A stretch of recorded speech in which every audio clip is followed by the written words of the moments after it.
It's summer and there's lots of berries around, so today we want to show you how to make a summer pudding. It's an English dessert, just fresh berries, some sugar, orange juice, regular white bread. You just slice bread from the store. It's pretty easy and we're going to show you that. We got a pot and we set it to medium heat and we're gonna pour in the sugar to let it caramelize. How much sugar? 1/4 of a cup of sugar. And you got to stir it in. Gotta stir it in.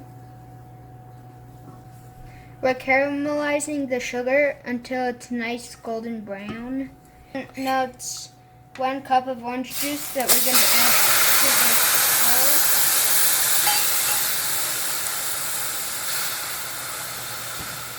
But you better not spill it.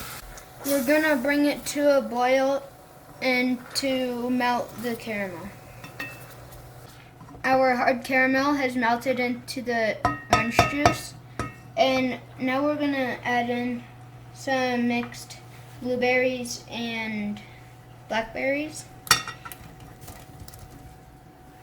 And some raspberries. And diced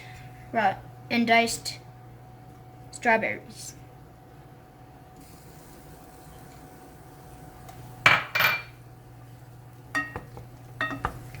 We're gonna stew the fruits so then we can cook the color out of it, and for 2 minutes.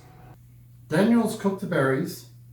We're just going to let them cool now, and while they're cooling we're going to line our molds with our white bread. We're using a Dario mold, the plastic Dario mold that I have, but you can get creative. Use a teacup, a coffee cup, maybe a small mixing bowl that you can make a larger summer pudding, for your family. We have our cutters, and in your kitchen you might not have these items, so you can use different size glasses as cutters, whatever you find to use. So Daniel will start by cutting out our bases using the small cutter, and we'll place that in the bottom of our Dario mold as the bottom of the summer pudding. While Daniel's doing that, I'm going to cut the sides for the summer pudding. It'll line the outside, and then we'll cut a top to finish it.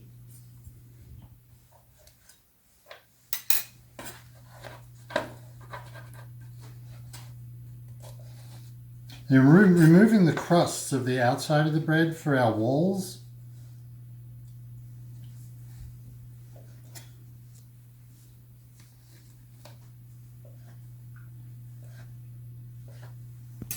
As you can see, when you build your summer pudding mold, we're cutting the pieces of bread so they sit just above the top of the Dario mold, because we're going to press it.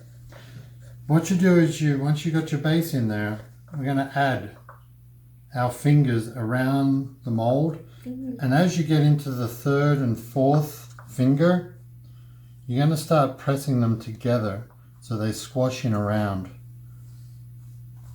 Because we're basically building a case mold, so our berries will all stay inside.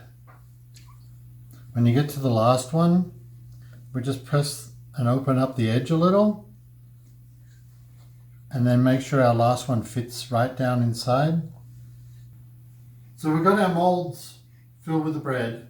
I'm going to fill them with berries first, to make sure that we've got all the berries in there, and then we're going to top it up with the extra juice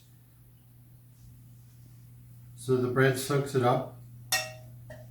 Don't worry if you've got a lot of bread crust left over. You can air dry that and turn it into breadcrumbs. You just place it in your food processor and you've got breadcrumbs for things like schnitzels. Daniel's going to cut the top ring for the summer pudding. And it's okay to put extra juice in there because we want the bread to absorb it and then turn red itself. These will press in the refrigerator until they go cold. And we'll take our top ring and just place it on top.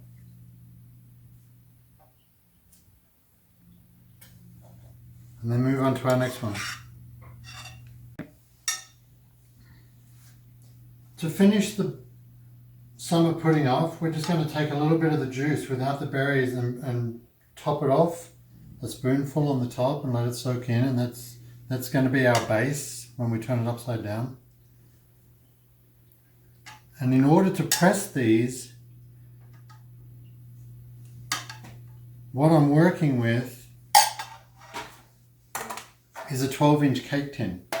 So Daniel will take each of these and place them in the middle.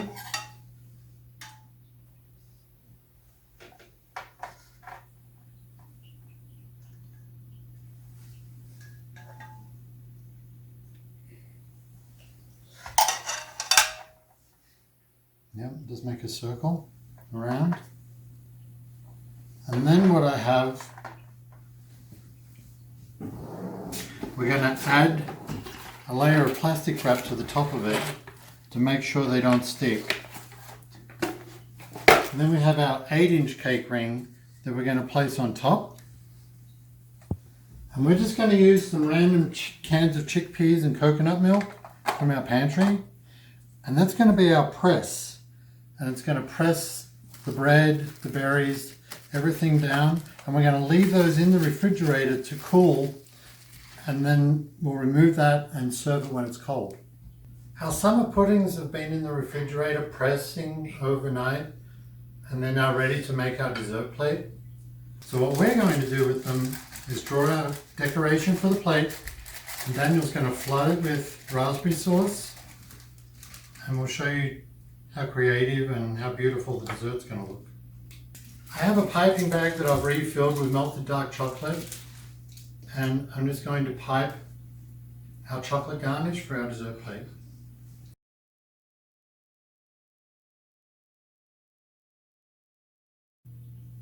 Now Daniel will fill in the circles with his raspberry sauce.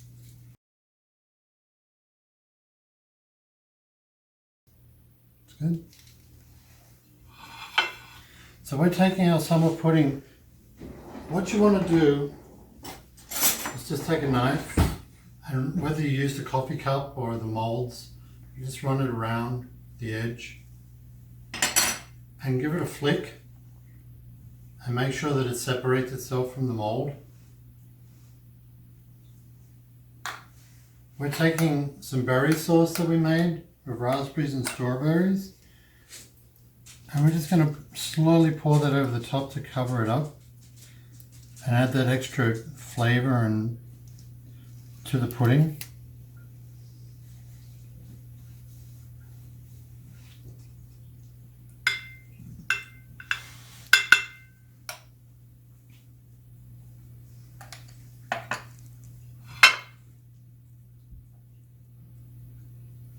Yeah, add a little bit of whipped cream to the top.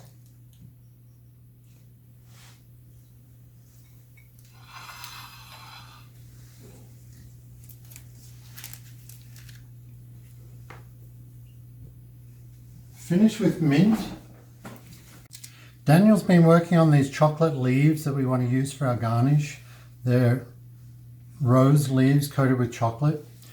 Been in the refrigerator. You just got to be careful that as soon as you take them out, that you can peel the leaf from the chocolate.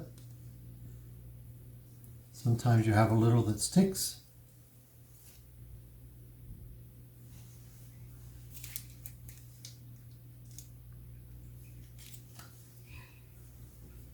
And basically you end up with a beautiful rose leaf that you can use for your dessert. It's edible and it just looks spectacular and simple. And it has cool patterns. You can see all the lines of the leaves on it. That's our summer pudding, and I had a lot of fun making it. I hope you guys like it, and if you want to know how to make the chocolate rose leaves, I'll show you in another video.